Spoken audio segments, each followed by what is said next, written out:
Quiet on the set. Can we please have quiet on the set?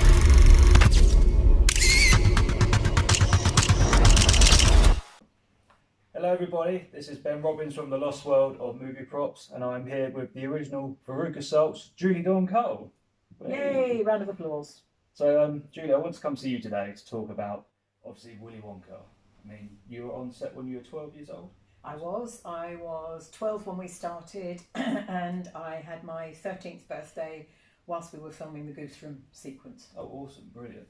So what I want to talk to you about was one of the first main sets, which is Willy Wonka's big factory. So did you get to see that beforehand, or were you just taken straight to set, or what was it like walking on to that set and seeing it in all its glory? Well, there's a sort of two parts to that answer really. I did get to see it before, Okay. but I wasn't supposed to. So I had gone out early to record my song, pre-record it. Yeah.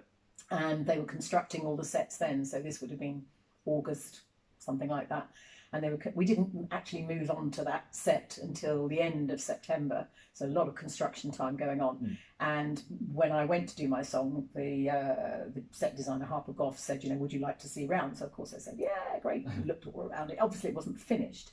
And then as time went on, our director, Mel Stewart, said he didn't want any of the kids to see the set beforehand. No account were they to see it. It's like, okay. No. So there is a little rumble going on here. I'll just explain that I live near a steam train. And so if there's a little rumble, that's what it was. That's the steam train going past. There you go. Atmosphere for you. So yeah, Mel was a bit shouty and then said, don't let them see it. So I just sort of kept quiet. So in the chocolate factory, we see you use a prop, and it's a big round ball, and you're smashing it on a rock, and you pull this red gooey stuff out and start eating it. What was you eating, and what was the prop, and what was it made It was horrible. It was a sort of chocolatey gloop. Not Augustus gloop. It was like if you're British, blancmange, but I don't think you have that anywhere else. Or probably that's an old-fashioned dessert now. I don't think you get that anymore. A custard. Oh, okay. It was a kind of slimy, cold, wet, chocolatey custard, and it was horrible. And as a child, I was not really very fond of chocolate. No. So obviously then, if you were not fond of chocolate, were you interested in the big chocolate river? I mean, was that real chocolate again? No, or could you wouldn't want to be... I mean, the idea of it is lovely. Yeah. But it was a kind of chocolate ice cream powder, milk, I don't know, whatever. And it had been sitting there for kind of 3 weeks with stagehands walking through it, with their Wellington boots on and chucking the cigarette ends in it and coffee cups. And so no, you would not want to drink that. I wouldn't even want to fall in it. Poor Michael, who paid Augustus, having to fall in that. So no, it wasn't nice. And one weekend we came in on the Monday morning, and it'd been a hot weekend, and it was bubbling. Oh, God, It nice. started to ferment. Yeah. So no, it was not nice. So how much in the chocolate factory could you actually eat? I mean, could you eat everything, or was it just you certain could eat parts, everything that was a close-up. So when it was a close-up, they would substitute the real thing. Yeah. So in fact, there wasn't really as much eating as you would like to think, apart from that chocolate room scene when we all run round and get stuff,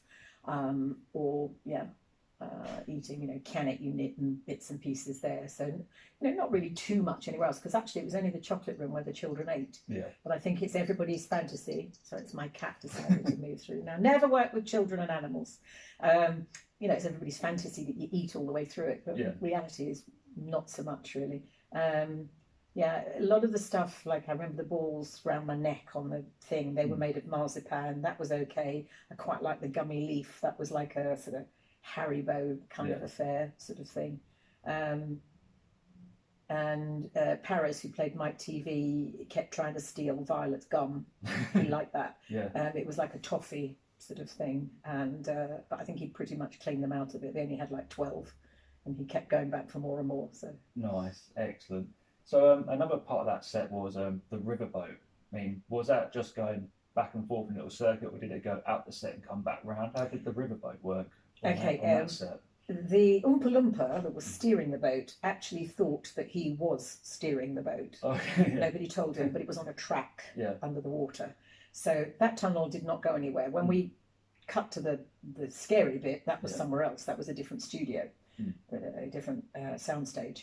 So that boat went, to the tunnel, and then they reversed it back again and wound it back, and then backwards again. And I don't know how they got it backwards. I guess it was on a cable. They just wound it back, a bit like the sort of Pirates of the Caribbean ride, those kind of things.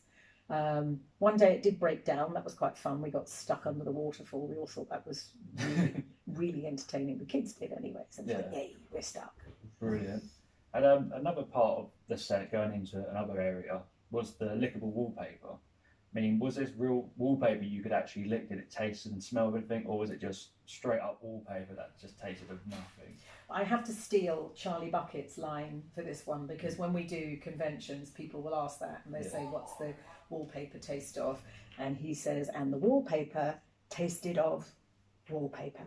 No, didn't taste of anything. They did paint on a little bit of food colouring and a bit of jam on it for the first take. Yeah. And then, it's like once you've licked all the jam off.